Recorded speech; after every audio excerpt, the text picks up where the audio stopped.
ایک ہے ایک شخص معین المسیح الدجال، ان دونوں میں فرق ہے۔ معلوم ایسا ہوتا ہے کہ ایک تو شخص ہوگا جس کا ظہور ہوگا، وہ شخص معین ہوگا، اور اگر احادیث کا تتبع کیا جائے تو معلوم ہوتا ہے کہ وہ یہود کا کوئی بہت بڑا لیڈر ہوگا، اور آخری زمانے میں قریب قیامت کا جو زمانہ ہے، قرب قیامت کا، اس میں جو بڑی عظیم جنگیں ہونے والی ہیں، ان میں جب یہودیوں اور مسلمانوں کا مقابلہ ہوگا اور بہت کریٹیکل سٹیج پر وہ مقابلہ پہنچا ہوا ہوگا، اس وقت حضرت مسیح علیہ السلام کا نزول ہوگا اور وہ دجال اکبر کو، یا المسیح الدجال جسے کہا گیا ہے، اس کو وہ قتل کریں۔ تو المسیح الدجال یہ تو ایک شخص معین ہے۔ البتہ دجالی فتنہ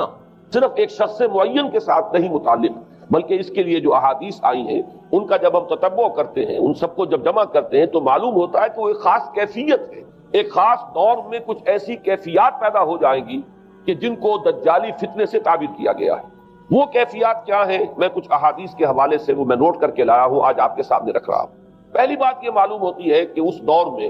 اس دجالی فتنے میں، انسان کو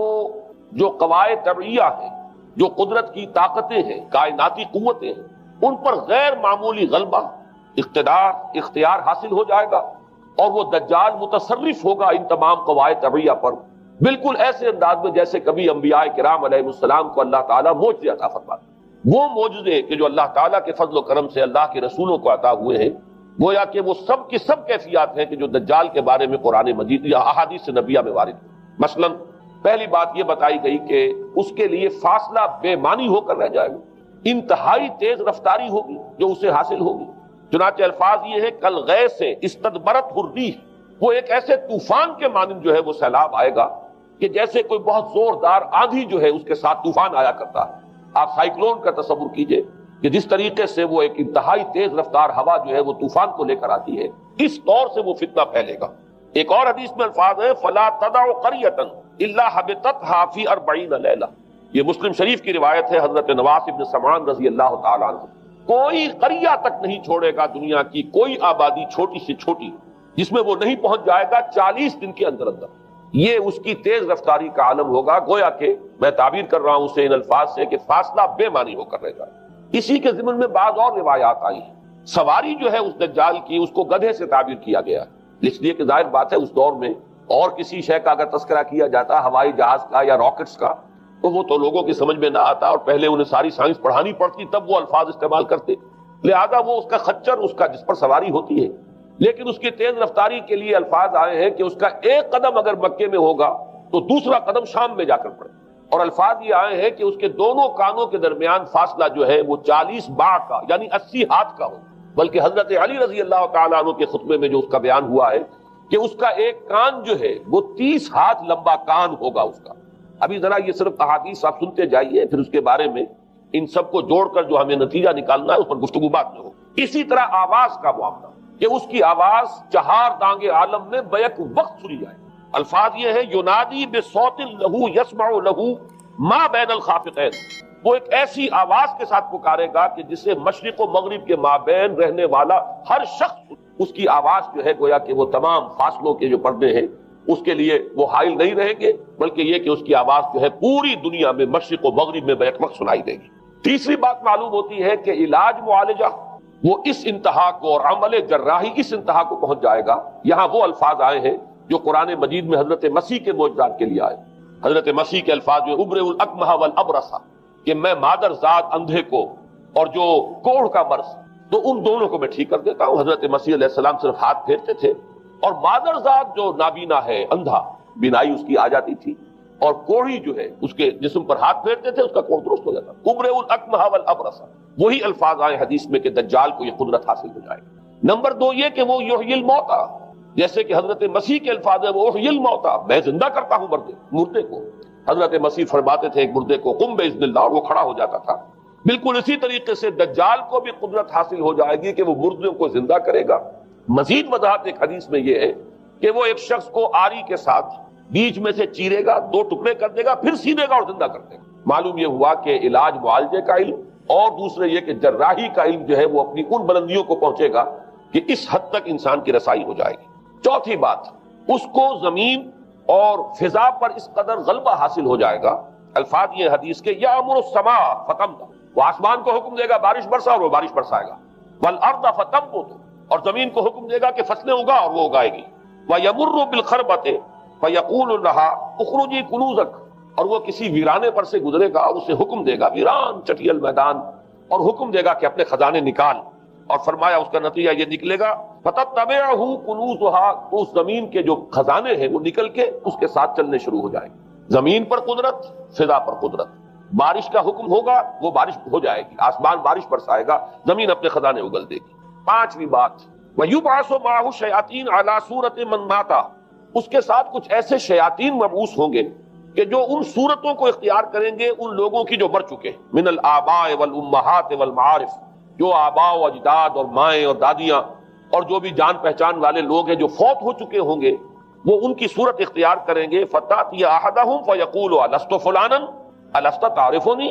پھر وہ آئے گا اور وہ شیاطین آئیں گے اور انسان سے کسی سے بات کریں گے، کیا تم مجھے نہیں پہچانتے؟ کیا میں تمہارا فلاں رشتہ دار نہیں ہوں؟ اپنی نشانیاں بیان کریں گے اور لوگ پہچانیں گے۔ یہ وہ احادیث ہیں کہ جن کا جو نتیجہ نکلتا ہے اس کو پہچان لیجئے۔ وہ نتیجہ یہ ہے کہ حضور صلی اللہ علیہ وسلم نے دجالی فتنے کے جو اوصاف بیان کیے یا جو علامات بیان کی، ان کا حاصل یہ ہے کہ سائنس اور ٹیکنالوجی کی وہ بلندیاں انسان کو حاصل ہو جائیں گی کہ جو چیزیں کبھی رسولوں کے معجزوں سے ظہور پذیر ہوتی تھی، وہ قوانین طبیعہ پر تصرف کے باعث خود انسان کرنے لگے۔ یہ ہے در حقیقت حاصل۔ چنانچہ آج آپ دیکھیے وہ جو اس کا گدھا ہے وہ ہمارے آج کل کے ہوائی جہاز ہے، اور آپ کو معلوم ہے کہ یہ رڈار جو ہے ان کے ہوائی جہازوں کے، یہ بالکل اینڈز پر ہوتے ہیں، ان کے بازوؤں پر، اور یہی ان کے کان ہیں، انہی سے انہیں وہ معلومات حاصل ہوتی ہیں۔ خود ان کی لمبائی چوڑائی جو ہے وہ کتنی ہے، اور پھر یہ کہ ان کے درمیان فصل جو ہے وہ 80 ہاتھ کا یا 40 ماہ کا وہ موجود ہے، اور جہاز کی ایک اڑان اب تو کہیں بات پہنچ گئی کہ آپ کو معلوم ہے کہ پوری دنیا کے گرد بھی ایک جہاز جو ہے وہ چکر لگا لیتا ہے چند گھنٹوں کے اندر۔ لیکن یہ ہے کہ عام جو رفتار ہے اس میں بھی ایک پڑاؤ سے دوسرے پڑاؤ تک، ایک جگہ سے جس کو ہاپ کرنا کہتے ہیں، یہ بھی کم سے کم 500-700 میل کا عام طور پر سفر جو ہے وہ جہاز طے کر رہا ہے۔ اسی طریقے سے ہماری جو سائنس کی، خاص طور پر جو طبی سائنس ہے، اب اس میں جس طریقے سے کہ زندہ رکھا جاتا ہے انسانوں کو، اور وہ ویجیٹیبل چاہے کہا گیا ہے ان کو ہیومن ویجیٹیبلز، لیکن یہ کہ دل کی دھڑکن بھی چلائے جا رہے ہیں، خوراک بھی پہنچا رہے ہیں، آدمی جو ہے وہ زندہ سال ہر سال تک زندہ پڑا رہتا ہے۔ اور یہ کہ سرجری بعض جانوروں پر تو یہ بات ہو چکی ہے کہ کاٹے گئے ہیں اور پھر ان کو سی دیا گیا ہے، جوڑ دیا گیا ہے۔ یہ تمام جو بھی معجزے ہیں اس وقت سائنس دکھا رہی ہے۔ اسی طرح اگر یہ معجزہ دیکھنا ہو کہ زمین لقدق زمین، جہاں کہیں کوئی آثار نہیں تھے کسی ایک پتے تک کے اگنے کے، اگر وہاں لہلہاتے ہوئے آپ کو چمن دیکھنے ہو، تو ویسے سب سے پہلے تو یہ معاملہ ہوا تھا اسرائیل نے جو کر کے دکھایا تھا، لیکن اب تو آپ ابو ظبی چلے جائیے، سعودی عرب میں چلے جائیے۔ سعودی عرب کے اندر حال یہ ہے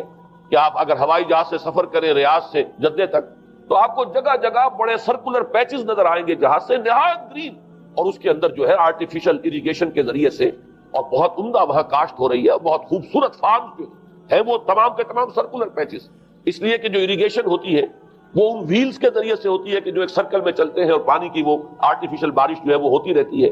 باقی یہ کہ فضا سے آرٹیفیشل رین، یہ تو بہت ہی سادہ سی بات ہے کہ فضا کے اندر ایٹماسفیرک کنڈیشنز کو ذرا تبدیل کیا جائے تو بارش آ جاتی ہے۔ اور باقی رہ گیا آواز کا یہاں سے وہاں جانا، وہ تو آواز ہی نہیں، تو آپ صورتیں دیکھ رہے ہیں۔ آپ کو نیو یارک میں بیٹھا ہوا خطاب کرے، آپ پوری دنیا کے اندر جہاں چاہیں، وہ آل ورلڈ اینٹینا آپ کے پاس صرف ہونا چاہیے۔ باقی یہ کہ آپ دنیا کے کسی بھی گوشے میں بیٹھے ہوئے کسی شخص کا خطاب جو وہ سن سکتے ہیں۔ تو معلوم یہ ہوا کہ در حقیقت یہ جو دجالی فتنہ ہے، یہ جس کے اوصاف جو بیان کیے گئے، ابھی میں اس کو لفظ فتنہ سے تعبیر نہیں کر رہا، اسے جس چیز نے فتنہ بنایا وہ ابھی میں آپ سے عرض کروں گا، لیکن یہ جتنے اوصاف حدیث میں آئے، جتنی صفات بیان ہوئی ہیں، جو کوائف وہاں سامنے آ رہے ہیں، ان سب کا حاصل تو ایک لفظ میں یہ ہے کہ سائنٹیفک ڈیولپمنٹ اور ٹیکنالوجیکل ڈیولپمنٹ وہ اس درجے کی ہو جائے گی کہ قواعد طبیعہ پر، فورسز آف دی نیچر پر انسان کو تصرف اور تسلط حاصل ہو جائے گا، اور وہ انہیں استعمال کرے گا، اور اس طریقے سے اس کے اندر وہ ساری کی ساری کیفیات جیسے کہ آج ہم دیکھ رہے ہیں اپنی نگاہوں کے سامنے وہ پیدا ہو جائیں۔ اب سوال یہ ہے کہ اس شے کو فتنہ کس چیز نے بنایا، یہ بات سمجھ لیجیے۔ جہاں تک سائنسی ترقی کا تعلق ہے، تکنیکی ترقی کا تعلق ہے، یہ چیزیں فی الاصل فتنہ نہیں ہے، یہ تو وہ علم آدم الاسماء کلھا کا ظہور ہے۔ اللہ تعالیٰ نے ازل میں حضرت آدم علیہ السلام کو جو صلاحیت عطا فرما دی تھی، یہ ایکسفولیشن ہے اس کا ظہور ہے۔ جیسے کہ آم کی گٹھلی میں آم کا درخت ہے، لیکن ظاہر بات ہے کہ اس کو درخت بننے میں وقت لگتا ہے، پہلے وہ 2 پتے نکلتے ہیں، پھر وہ بڑھتا ہے معاملہ، کئی سال میں جا کر وہ درخت جو ہے وہ جوان ہوگا، وہ پھل دے گا۔ اسی طریقے سے یوں سمجھیے کہ بالقوہ وہ علم حضرت آدم علیہ السلام کو دے دیا گیا، یعنی وہ صلاحیتیں ودیت کر دی گئی، وہ فیکلٹیز، سمع اور بصر اور فؤاد، دیکھو سنو نتیجہ نکالو اور آگے بڑھو۔ آپ نے چیز دیکھی، ایک سنی، نتیجہ نکالا، اس کو نوٹ کیا، آگے بڑھے، پھر کوئی چیز دیکھی، پھر کوئی سنی، اپنے سابق جو نتیجہ آپ نے نکال کر محفوظ کیا تھا اپنی میموری میں، اس کے ساتھ اس کو ٹیلی کیا، کوئی اور نتیجہ نکل آیا اور آگے بڑھے۔ تو یہ تو سٹیپ بائی سٹیپ، قدم با قدم انسانی علم آگے بڑھ رہا ہے۔ یہ ہرگز فتنہ نہ ہوتا، میرے الفاظ پر توجہ کیجئے، اگر اس کے ساتھ متوازن طور پر ایمان اور روحانیت کا ارتقا بھی ہوتا رہے، اگر اس کے ساتھ اللہ کی معرفت، اللہ کی محبت، آخرت کا ایمان، منزل انسان کی جو ہے وہ آخرت ہے، دنیا نہیں ہے، اگر یہ چیزیں ساتھ کے ساتھ ہوتی تو یہ ہرگز فتنہ نہیں۔ فتنہ در حقیقت اسے جس نے بنایا ہے وہ یہ ہے کہ کچھ ایسے اسباب ہوئے ہیں، اور وہ اسباب آج مجھے بیان کرنے کہ در حقیقت موجودہ عیسائیت اس کا سب سے بڑا سبب ہے۔ اس کے نتیجے میں ایک بہت بڑا گیپ ہے، اپالنگ گیپ ہے، بڑا مہیب خلا ہے، بڑی وسیع خلیج ہے جو حائل ہو چکی ہے کہ ایمان اور روحانیت ختم ہوتے چلے گئے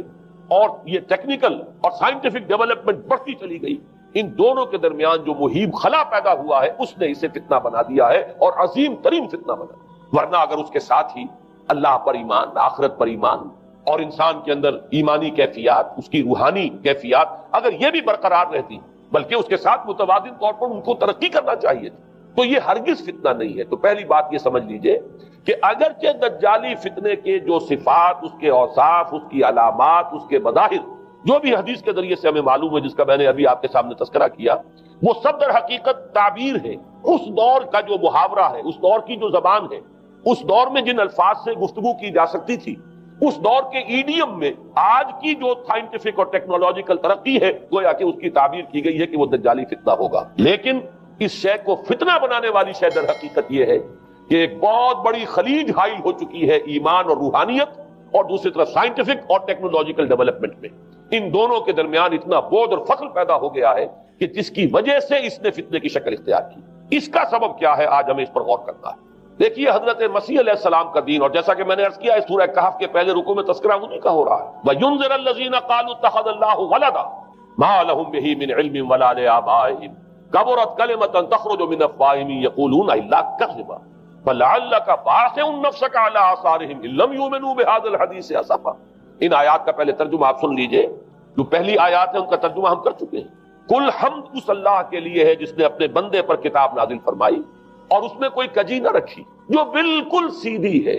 اور خبردار کرتی ہے ایک ایسی بڑی عظیم اور مہیب جنگ سے کہ جو خاص اللہ کی طرف سے ہوگی، اور بشارت دیتی ہے مومنین کو جو نیک عمل کریں کہ ان کے لیے بہت بڑا اور بہت عمدہ اجر ہے، ماکثین فیہ ابدا، وہ اس میں رہیں گے ہمیشہ ہمیشہ۔ وَيُنذِرَ الَّذِينَ قَالُوا اتَّخَذَ اللَّهُ وَلَدًا، اب دوہرا کر بات آئی، اور تاکہ خبردار کر دے ان کو جنہوں نے یہ کہا کہ اللہ نے کسی کو اپنا بیٹا بنایا۔ مَا لَهُم بِهِ مِنْ عِلْمٍ، نہیں ہے ان کے پاس اس کے بارے میں کوئی علم، وَلَا لِآبَائِهِمْ، نہ ان کے آباء و اجداد کے پاس کوئی علم تھا، کوئی عقلی دلیل نہیں، کوئی اللہ کی اتاری ہوئی کسی کتاب میں، اللہ کے اتارے ہوئے کسی صحیفے میں اس کے لیے سند نہیں۔ وَلَا لِآبَائِهِمْ كَبُرَتْ كَلِمَةً تَخْرُجُ مِنْ أَفْوَاهِهِمْ، بہت بڑی بات ہے کہ جو نکل رہی ہے ان کے منہوں سے،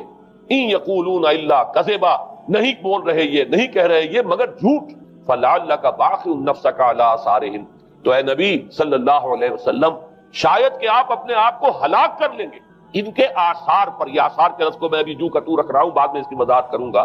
ان لم یؤمنوا بهذا الحدیث اسفا، اگر یہ لوگ ایمان نہ لائے اس حدیث پر، یہ حدیث قرآن، اس پر اگر یہ ایمان نہ لائے، جیسے کہ وہاں فرمایا گیا تھا اگر رحمت خدابندی میں داخل ہونا ہے اے بنی اسرائیل تو یہ شاہدرہ ہے رحمت خدابندی کا قرآن حکیم، آؤ اور داخل ہو جاؤ۔ یہاں پر ان عیسائیوں کو متنبہ کیا جا رہا ہے اگر وہ اس حدیث پر، یہ حدیث اللہ، اللہ کی کتاب، احسن الحدیث کتاب متشابہہ فبأی حدیث بعدہ یؤمنون، اگر اس اللہ کی حدیث پر، اللہ کی کتاب پر یہ ایمان نہ لائے تو جو ان کے آثار ہوں گے، جو نتائج نکلیں گے، ان پر اے نبی شاید کہ آپ اپنے آپ کو صدمے اور رنج اور غم سے ہلاک کریں۔ یہ ہے در حقیقت وہ آیات کی جن میں تذکرہ ہو رہا ہے عیسائیت کا۔ لیکن عیسائیت سے مراد کیا ہے اسے سمجھیے۔ حضرت مسیح علیہ السلام کا دین تو بعین ہی وہی دین تھا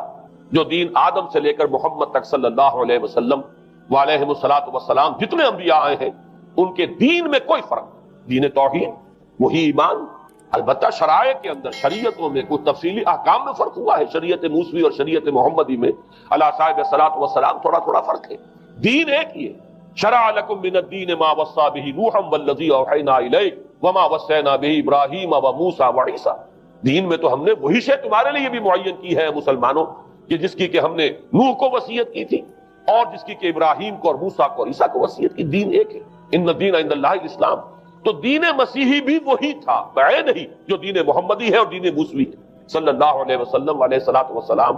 البتہ حادثہ